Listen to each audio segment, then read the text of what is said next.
কই যাইতেছি আমরা? আসো আসো, আমরা কোথায় যাইতেছি? বাগানে কেন যাইতেছি? বাগানের পরিবেশ, এটা হচ্ছে প্রাকৃতিক পরিবেশ দেখতে যাইতেছি আমরা। তোমার কেমন লাগতেছে এই জায়গায় ঘুরতে এসে?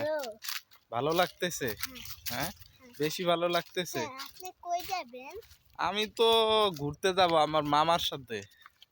আমার একটা পিসি মামা আছে বুঝছো, সেই পিসি মামার সাথে।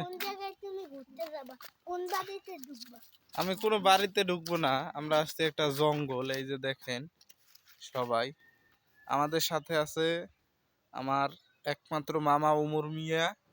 সে একটু দুষ্টুমি করে, নাকেও হাত দিছে।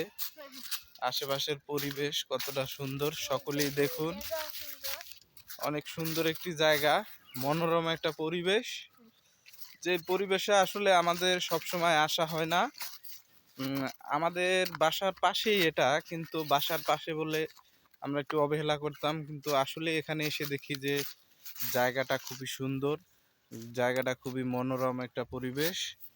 ওমর, সকলের উদ্দেশ্যে তুমি কিছু বলে দাও, ঈদ মোবারক জানাই দাও, ঈদের শুভেচ্ছা জানাই দাও ওমর। ঈদ মোবারক। সকলকে বলো যে আমাদের বাসায় বেড়াতে আসবেন। আর একটু বলো সুন্দরভাবে এদিকে। আচ্ছা ঠিক আছে। ওমর, তুমি কি এখন বাসায় যাবে না আর একটু ঘুরবে? আচ্ছা আচ্ছা আচ্ছা ঠিক আছে।